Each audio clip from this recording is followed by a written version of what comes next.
Efendim Cem evinde kıymetli bir zakirimizle tanıştık. Dedik ki onu da evinde ziyaret edelim istedik. Bir tanıyalım, sizlere tanıtalım istiyoruz.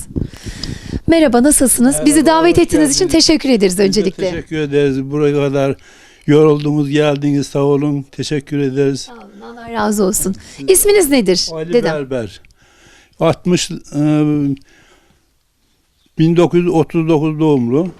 Burada doğma büyüme. İşte bu.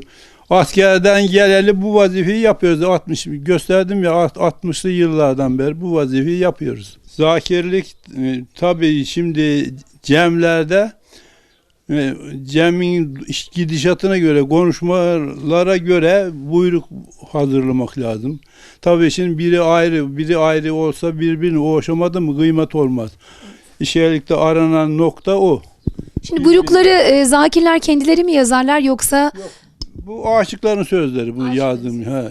Biz askere gitmezden evlendim zaten de.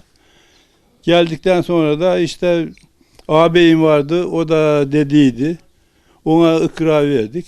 Ondan sonra da ondan çıktık, başka yere gittik. O hastalandı, bir şey oldu. Onu vazifeyi yapamadı. Onun için biz de başka bir yere gittik.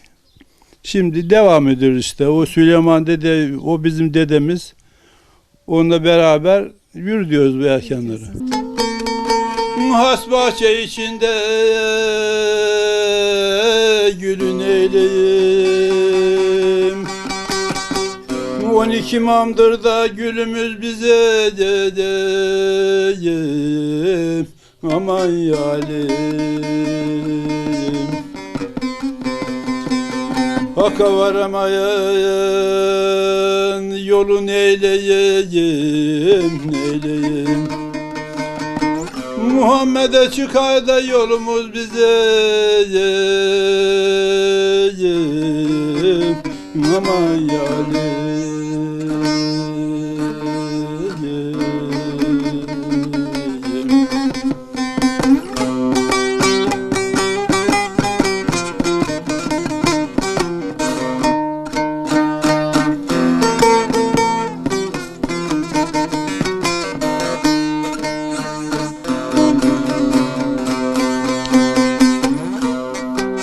Muhammed Mustafa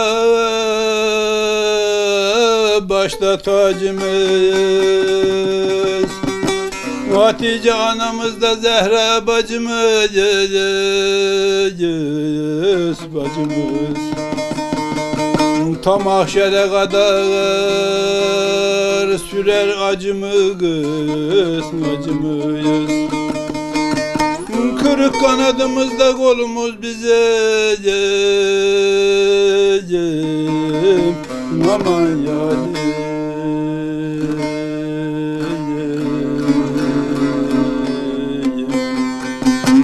Hazreti Ali'yi şehit ettiler.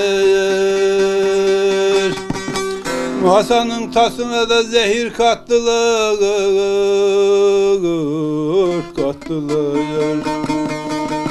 Hüseyin'den öldürdüler, attılar. Kırık kanadımızda kolumuz bize aman yalim.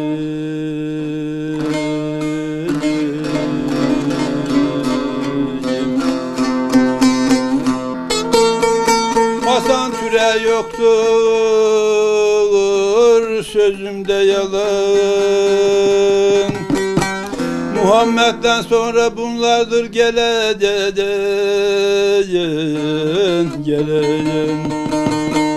12 imamın atasın olan. Hazreti Ali'dirden ulumuz bize aman yalim.